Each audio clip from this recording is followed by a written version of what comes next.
জাতীয় দল থেকে বাদ পড়ার পর মোহাম্মদ নাঈম শেখ হয়তো এভাবেই ফিরতে চেয়েছিলেন। ব্যাট হাতে জবাব দিতে চেয়েছিলেন সমস্ত সমালোচনার।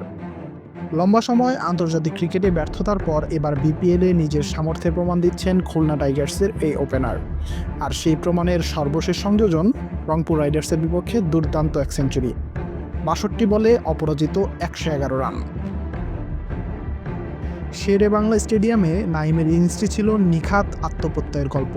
টুর্নামেন্টের শুরুতে তার স্ট্রাইক রেট নিয়ে কাটাছেঁড়া কম হয়নি, কিন্তু বিপিএলের মাঝপথ থেকেই যেন এক অন্য নাইমকে দেখছে সবাই। ১১ ম্যাচে ৪৩৫ রান, গড় ৪৩.৫০, স্ট্রাইক রেট ১৪৫ এরও ওপরে। সঙ্গে রয়েছে ৩টি 50 এবং একটি অনবদ্য সেঞ্চুরি। আজকের ইনিংসটিও শুরু করেছিলেন বেশ ধীরস্থিরভাবে, কিন্তু একবার সেট হওয়ার পর নাইম ঝড় তোলেন।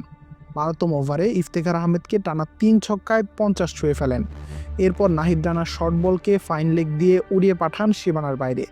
বোলার অবাক, দর্শক মুগ্ধ। ১৮তম ওভারে সাইফুদ্দিনকে পরপর ৩ বলে ১ ছক্কা ও ২ চারে পৌঁছে যান ৩ অঙ্কে। পুরো ইনিংসে ৭টি ৪ এবং ৮টি ছক্কার ঝড় তুলেছিলেন তিনি।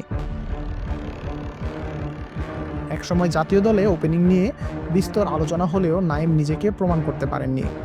৮টি ওয়ানডেতে মাত্র ৯৫ রান, ৩৫টি টি-টোয়েন্টিতে ৮১৫ রান, যা তার প্রতিভার তুলনায় অনেক কম। ধারাবাহিক ব্যর্থতায় তিনি দলে জায়গা হারান। তবে বিপিএলে তিনি যেন নতুন করে নিজেকে প্রতিষ্ঠার মিশনে নেমেছেন।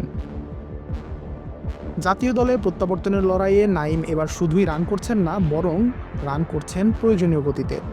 তার এই বিপিএলের পারফরমেন্স নির্বাচকদের নজর করেছে কিনা তা সময় বলে দেবে। তবে একসময় যাকে স্লো স্টার্টার বলে সমালোচনা করা হতো, সেই নাইম শেখ এখন ১৪৫ স্ট্রাইক রেটে রান তুলছেন।